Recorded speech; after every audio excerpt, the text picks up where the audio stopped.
Bonjour, bienvenue sur Décideur TV. Aujourd'hui, je reçois Lionel Canesi, candidat à la présidence du Conseil supérieur de l'Ordre des experts comptables. Lionel, bonjour. Bonjour.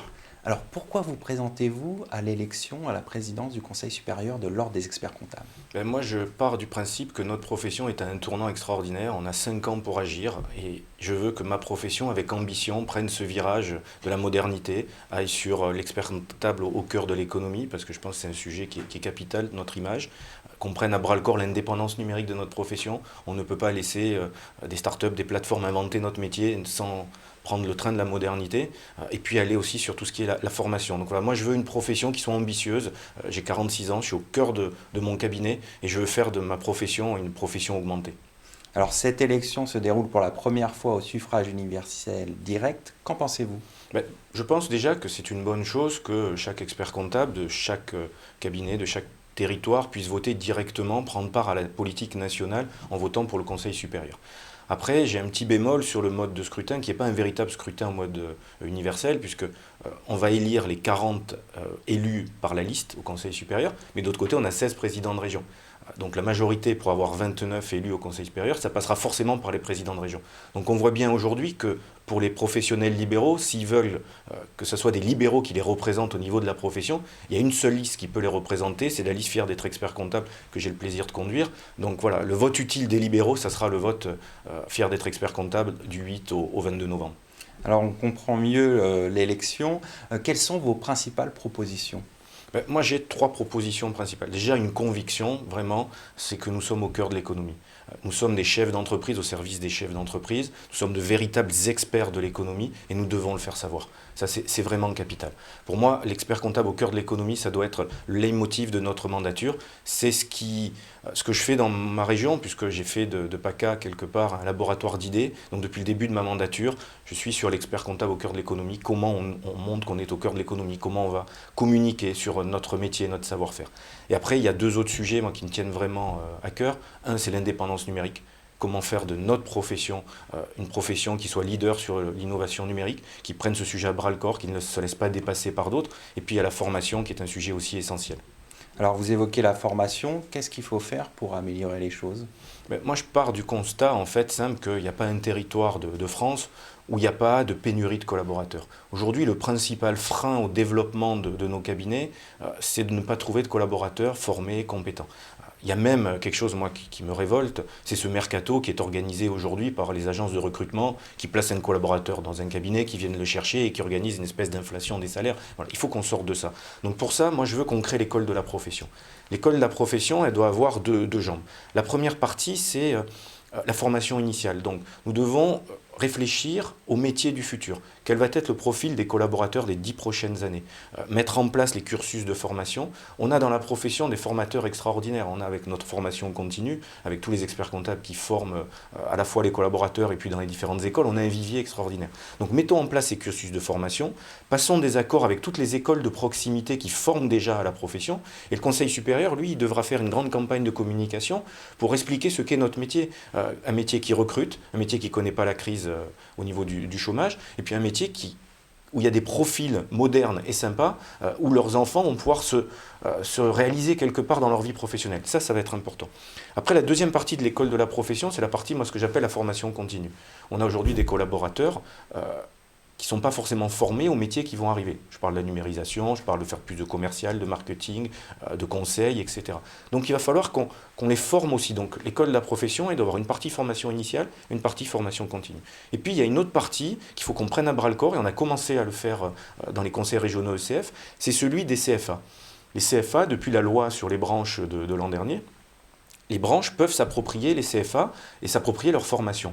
Donc le Conseil régional de Paris, qui est présidé par Laurent Benoudiz, vient de rentrer de façon majoritaire au conseil d'administration d'ACE, qui est un CFA des métiers de l'expertise comptable. Donc on doit prendre ces sujets à bras-le-corps, on ne doit pas attendre que l'éducation nationale mette en place des cursus de formation pour que dans 10 ans, il y ait des nouveautés, alors que c'est maintenant dont on a besoin. Voilà, donc c'est vraiment un sujet important, l'école de la profession, être ambitieux et prendre notre destin en main sur la formation des collaborateurs. Quelque part, c'est le nerf de la guerre, c'est notre capital humain dans nos cabinets, on en a besoin si on veut faire de la croissance. Alors un sujet qui est connexe à la formation, c'est l'attractivité de la profession. On dit souvent qu'elle souffre d'un déficit d'attractivité. Que faut-il faire? Ben, si on veut faire de l'attractivité, il ne faut pas faire des campagnes de communication un peu bidons comme on a connu ces 3 dernières années avec des campagnes à 3 millions d'euros où il y a quelque part, il n'y a pas il y a pas de retour sur investissement. Il faut qu'on montre ce que nous sommes réellement.